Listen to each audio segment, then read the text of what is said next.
wanted to say I hope you guys don't keep winning when I'm not here, but that's what it takes. That's okay. It was I think it was Brainerd. I think a year ago. I think when I first I got there with Doug and kind of got everybody together, and I know there was a lot of questions and probably a lot of guys rolling their eyes what was going on, and I just had a lot of belief in the core people that were there. We had a lot of ups and downs the first handful of I don't know, months, races, whatever, and we sat down at the office, and I remember there was some division and people weren't getting along, and I just asked a lot of every single one of you guys just to have faith and just let me try to make everything better. I think 2 or 3 people kind of got weeded out that I hated for them, but I felt that to have us all grow, that's what needed to happen. If I would have said, hey, next year by the halfway point we're going to win a couple races and rah rah rah, that would have been just too easy to say and be really hard to even think about achieving. But man, you guys have done it, and man, I just this thing, people joke that it runs on money, but it really runs on people. All kinds of people in this garage have money and throw and stuff and don't get anywhere. And every single one of you is going above and beyond. And I wish I could get into more of these things, but I just wanted to make sure that it's very clear how much you're appreciated, every single one of you. I love you guys like family. And I love this racing, and I love everybody here. I want to do more of it, and I don't know what else to say. It's just appreciate everybody, and you guys need to be really proud of yourselves, because this is a very competitive garage, and I think there's only 1 or 2 people this year that have won multiple times, and I think it would have been hard pressed to think that we could have pulled it all together, just from the standpoint of you have to service these cars 4 times, not counting all the other times up and down the track, and it requires doing the exact same thing every single time, and it's just cool, man. I can talk for another hour. I love it. Just thank you, everybody. Thank you, Rick. Thank you.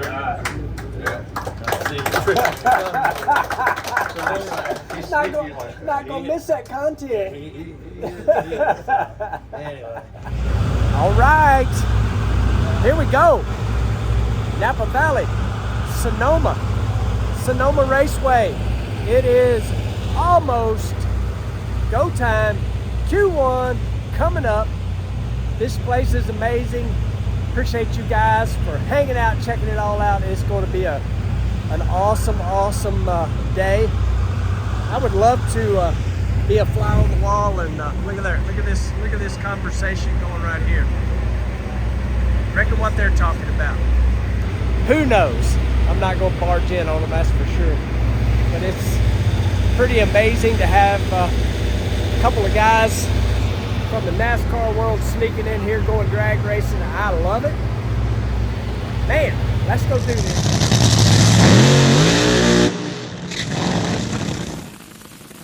Spoke with Josh a little bit last week, and he honestly believes that they are on the cusp, breaking through for another win. Ron Douglas, the team behind that R&L machine, they have had a solid race car at times, just missing a little consistency, and they really believe that they're on the right track, and once they get that last little thing ironed out, they think they're going to be a threat to win, maybe not just one, but even multiple races. That's the thing lately about Top Fuel, though, right? It's consistency in those one little things. We got the trophy out of Seattle a week ago. So Clay Millican, that's the Rick Ware Racing team. For Denso, Parts Plus, and Josh Hart, the R&L Carriers machine. That's looking a little better. About a 376, 326 miles an hour. Josh Hart goes to the top. Clay Millican goes 379 at 327 miles an hour. Both cars made pretty darn close to the same run. Josh a little bit quicker to 60 feet. and he carried that momentum all the way down to the finish line. We'll run down the numbers after we run down and hear from Joe. Here with team owner Rick Ware, is now a two-time winner in the NHRA, sporting the Denso colors this weekend. How cool is it to have a couple of Wallies on the shelf?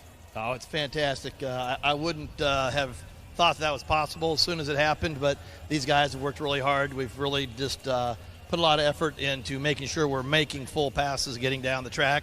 I think that has a lot to do with it.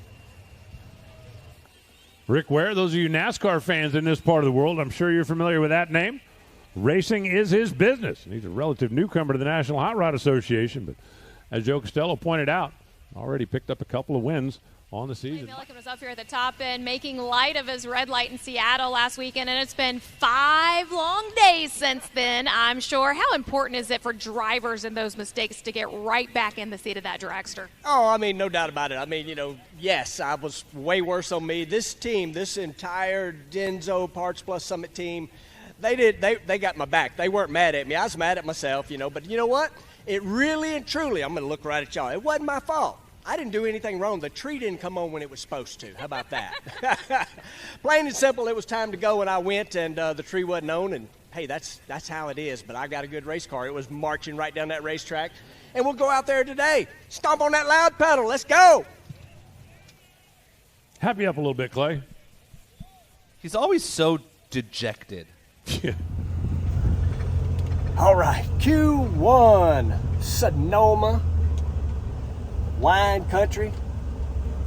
This is what I'm drinking. I couldn't even have no Welch's grape juice up here. They wouldn't give me none. I tell you what, though, we just went right down the racetrack, 379. A little hot out. We run alongside Josh Hart. I think he went a 76. I seen Jimmo slow it down. The first 2 cars in front of us, Tony Schumacher and Sean Langdon, spun the tires out in the middle. I watched Jimmo make an adjustment.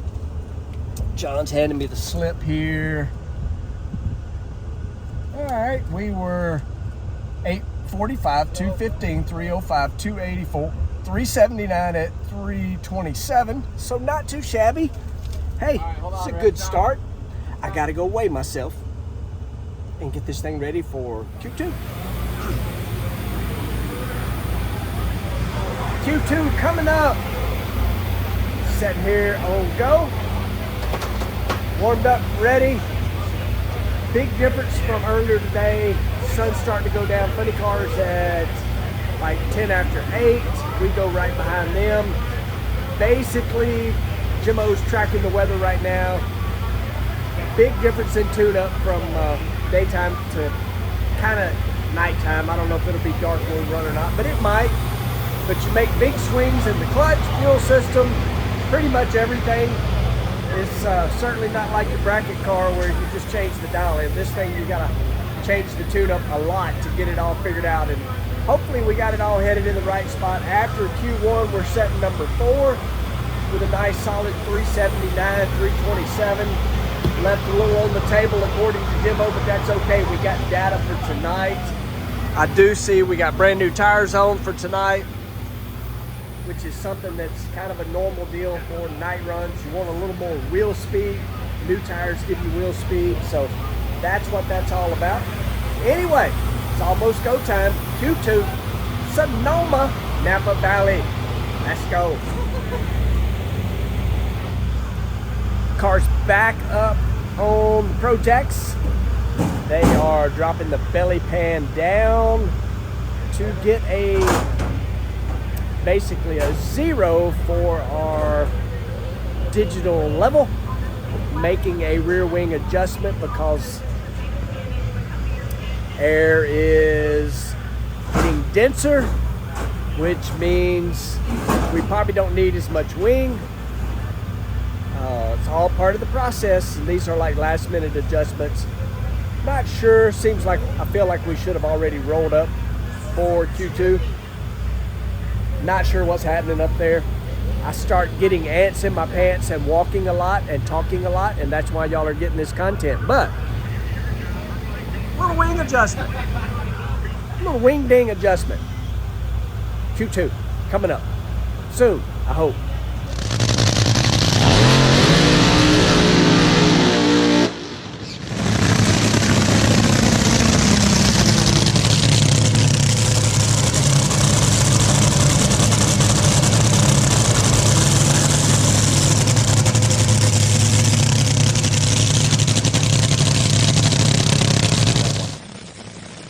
whether Steve wins or whether he is an early exit, he will be in Kilgore in his office at Capco Contractors Monday morning at 5 a.m. No question. Stay in Rick Wine. Come on, man.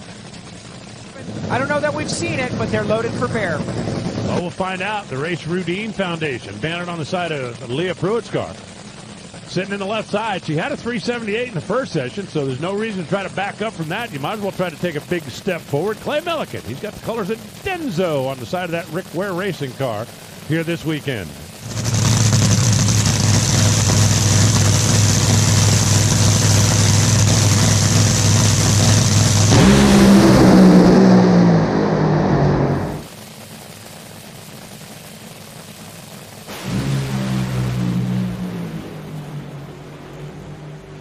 .374, Clay Millican, 325 miles an hour. Talked about it earlier. The more cars that go down that lane, the better it's going to get, and it certainly is starting to come around. Leah off the throttle very early on, and she kind of coasts down there to a 758, but Clay Millican's going to slide up to the number 5 spot right now. He is in the 370s. How about number 1 is 370? Number 9 is 378. They're packed in there in the top half of the field. Joe. Here with Jim Oberhofer, got the boss in the house. That's how you've been winning, going down the racetrack, whatever it takes. You know, we've struggled a little bit on these cold racetracks, so I guess it worked out okay for us. But, you know, Grubby kind of showed the way, you know, what you needed to do to get down that lane. You know, we were coming up here thinking we can run, you know, a high 60 or something like that. But, hey, you know, you just got to do what you got to do to get down the racetrack. You've got to take what the track will give you. How about 374, 325? We'll take that. There was basically no funny cars that went down the racetrack and a handful of dragsters. I know Low ET was a 70. There was 2 70s, 72, I don't know, whatever. We went 74, 325. I know that. 824, 60 foot. I do know that. And I laughed my tail off. Jimbo was nonstop making adjustments because the conditions were changing, and he looks in there at me and he's like, I don't know, bro. And I'm like, well, if you don't know, I don't either. It'll be okay. That's what I said. It'll be all right. And it was. 74, 325. I know he probably was looking for a little more than that, but truth is, we haven't ran on a track that cool in these kind of conditions in a little while, where we actually went down the racetrack without shaking. So the car's been great on a hot track. Now we're working on a little cooler track. Of course, that's out the window tomorrow. So anyway, 74, 325. I'm rambling. Sure. Oil the track down. I guess it blew apart a torque converter. And Made a mess. And you know, like all our Rippo stuff, like that Jake was doing, the left lane was significantly better than the right lane. But I mean, it went 824. Yeah. Like with new tires, I'm like, dude, just.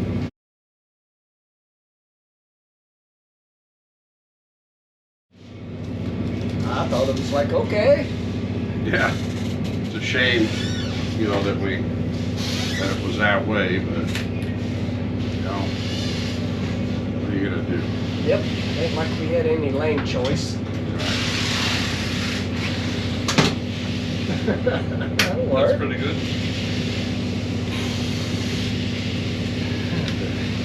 Then you were sort of going, oh yeah. Oh, I was laughing at him. Yeah. He's like, I don't know, bro. And I'm like, oh, it'll be all right. If you don't know, if you don't know, I sure don't know. It's freaking impressive. Shot a plug out number 4. So like the center of it? Really? Okay. Maybe that's why it slowed down a little bit. All right. Had to be towards the end, though. Okay. It sounded funny shutting off, but I didn't notice it sounded funny before I shut off. We checking the plugs now? Yeah. Oh yeah. What do you say, number 4? Yeah. That was way past it. That's, like I say, it didn't sound funny to me till I was in the shutdown. So made it through the run? Yeah. Jimbo, that was a heck of a run in that lane. In that lane? Not knowing what in the world to do. I know. That was I'm telling you, that's how we're going to win more races. Is freaking COVID. I mean, guys aren't they're not getting down the track, but every other time. left lane was obviously a problem for everybody. Except Jimmo. Well, the right lane. I mean the right lane, yeah. I wish we were in the left lane. All right, I wanted to hop back on right quick. I normally don't do this, but after a little bit more info was given to me, so only 2 cars went down the right lane in the entire Nitro session, funny cars and dragsters, and we were one of them, and we were the quickest car down the right lane. Earlier, they had a top dragster, made a mess. The grip was way down in that lane for whatever reason. Hey, 74 will take that. Boom. Proud of that bunch right there. Saturday, we are rolling up for Q3. Obviously warmed up, ready to go. It is also round 1 of the Mission Food Challenge, where we will be running Doug Kalutta. We seem to be going back and forth with Doug a whole lot here lately, but round 1, Mission Food, Q3, coming up. Hey, Milliken! Clay Milliken, that Denso branded machine this week. That's Parts Plus Biohaven car for Summit Racing Equipment. A 2-time winner on the season. It's a car that when it gets out of the first round is pretty dangerous. The first round has been a little bit of a struggle for him. Right now, though, the only thing they're thinking about is maybe a couple of points to add once we get into the countdown to the championship. Yeah, no question about it. As tight as Top Fuel is, and that is the deal. 3 points on the line for the winner of the Mission Foods Too Fast, Too Tasty Challenge, 2 for the runner-up, and 1 for the first round loser with the better elapsed time. So even that matters here in round number 1. And again, those are points for the countdown. After Indy, when we hit the reset button, that could certainly determine a championship. The other thing it can do is determine where you're seated once we go into the countdown.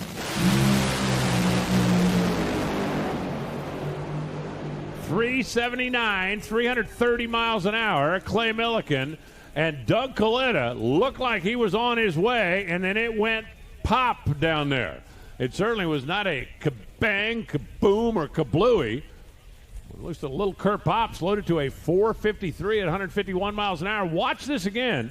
A.J. Bryan, they got that car through the trouble spot out there, and it was just past the 330 and just pop. Guys are ready to get after it. Clay just said to Steve Torrence, it's going to be Tennessee and it's going to be Texas. And Clay, I know we've had a couple of qualifying rounds so far, but that was your first round of competition since the miscue of last weekend. How needed was that? I mean, it's just huge for this team. And I tell you, it's really big, the Denso Nationals. And I just had about 100 people from Denso in my pit area. And I looked at them, I'm like, hey, I messed up the last race out here. No pressure with all y'all sitting here watching. But it's really, really cool. It's amazing. And I get to race the Texas boy. He's over there chatting and carrying on. We're going to be chatting. But me and him, we're going to duke it out. Texas and Tennessee, you don't never know what you're going to get.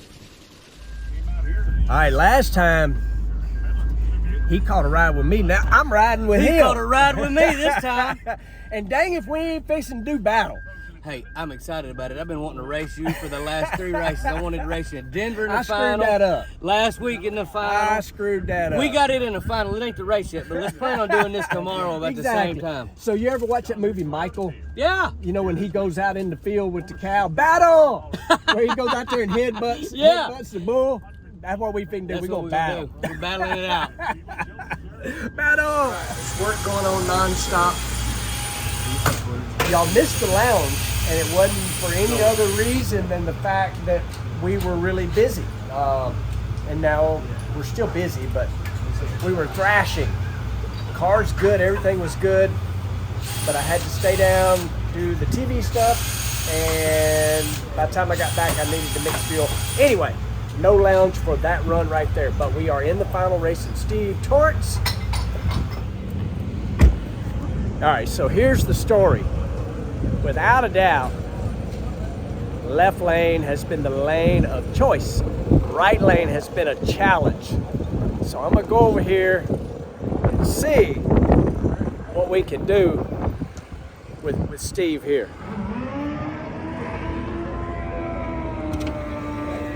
Oh, you got us on film here? Are we flipping for lanes? No, we ain't flipping for lanes. Hey, I thought I would give it a try. No, we ain't flipping This for ain't no lanes. bracket race here, huh? Well, even if I wanted to, I'm gonna bet you Richard and Bobby would have vetoed my idea. How about it, brother? Oh, shoot, dude. This is fun. Win or lose, this is fun. A redneck and a hillbilly showed up Exactly. in southern or northern California. Yeah, wherever we We're at. gonna drink some wine later. You know I ain't. I might drink a Mountain Dew. Exactly. Signal goes out to fire him up. I guarantee you this.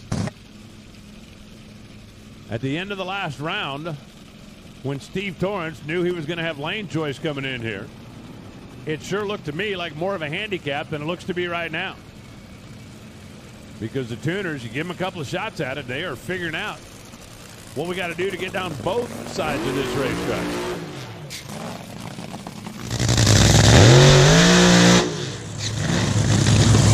Step across the aisle from NASCAR and the NHRA.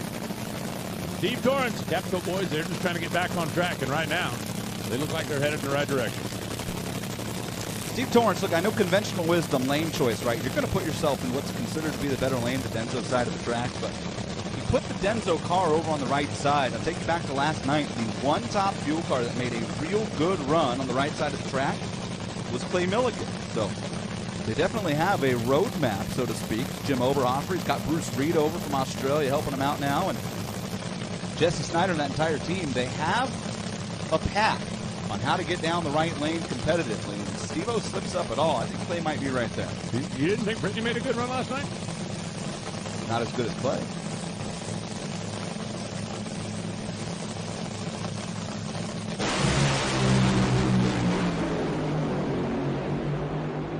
Clay gave it a ride, but he didn't have enough. 378 to a 378, and Steve Torrence wins it on a little baby hole shot. 3.788. 326 for Torrence. 3.781 for Clay Millican. All right, folks. Heck of a final round there. 378-1 on our side. 3783 on Stevie's side. Yes, that's my fault, but I'll tell you this, that's better than a red light. I think even John will agree with that one. We did give ourselves an opportunity. We actually run pretty dang good for the right lane, though. We were 096 on the tree. He was 067. He was 832. We were 834. We were 214.303. He was 215.304. 3788, 3781. 200 at the finish line. All right on the starting line. Hands down my fault. No excuses. Stevie held me up for about 3 days, and hey, it worked. He got the job done. That's all I can say about it. It's drag racing. All right, y'all. So here's the deal. I am so incredibly proud of our team taking our car and going down that right lane as quickly as they just did. The Mission Food Challenge, yes, cost us a win. I'm on a roll doing that lately, but I tell you what, nobody had their head held down at all. They did their jobs. The right lane has been extremely difficult for everybody. Supposedly tonight, the NHRA is going to strip both lanes down to the 330-foot mark and work on it to try to make them even, because right now they're not. But that's what's more impressive about Jimmo and the entire team actually going quicker than Stevie did. Hey, he got me. That's all there is to it. You know, the way it worked out was the way it worked out. That's for dang sure. The reaction times were the difference, but the truth is, I'm not upset about it, because that is a bonus race. Yes, there's some money involved with it. I did not get the job done, but the truth is I wasn't like horribly late either. And the previous run, Stevie was later than I was. But when the time counted, Stevie got the job done. So anyway, that is a wrap on qualifying. See you guys on race day. Appreciate you watching, liking, subscribing, sharing. See you in the next one.